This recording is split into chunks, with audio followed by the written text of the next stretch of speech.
Hello, and welcome to Spirit Among Us. When the Son of God humbled himself by being born in human flesh, he taught us many things about the world.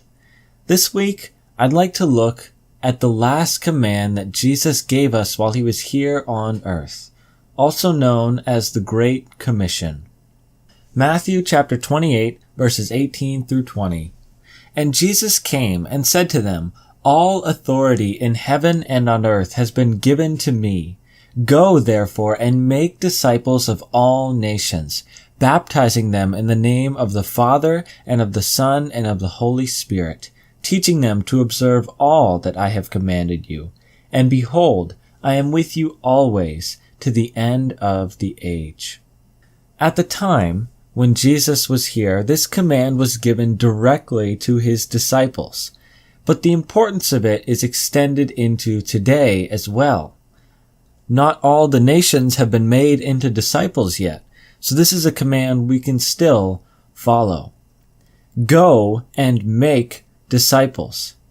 That was his major focus point in all of these words. He is sending the disciples out into the world, telling them that they and we need to share all that he had taught them. The world needs the good news. They need to know about Jesus' loving sacrifice.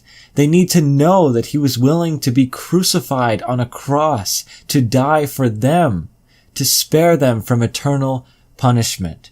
They need to know that good news. So the disciples need to share it.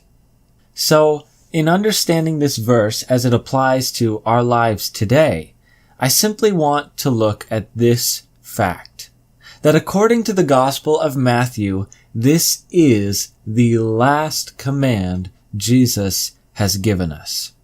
Now, how should we take that? Well, try to put yourself in a similar situation. Not that you should pretend to be Jesus, or we can even imagine what it was like to be Jesus, but think of a situation where you're addressing a group of people and you aren't going to see them for a while. You know that you're going on some journey, and these people, they've been following you, they trust you, they look to you for advice, but you're going to leave them for a little while. And you have one thing you can say to them, one piece of advice or one point of instruction before you headed out on your journey. What would it be? When we put it in those terms, I think it can reveal the impact that these words had on the disciples and should have on us. I'm not saying that this verse sums up all the Gospels or the teaching of Jesus by any means, but it was the last thing he said, which gives it an extra importance. The last command Jesus gave us was to go and make disciples of all the earth. So now I want to ask, how exactly can we do that? We're just human. How can we handle such a high calling? Matthew chapter 5 verses 14 through 16. You are the light of the world. A city set on a hill cannot be hidden. Nor do people light a lamp and put it under a basket, but on a stand, and it gives light to all in the house. In the same way, let your light shine before others, so that they may see your good works and give glory to your Father who is in heaven.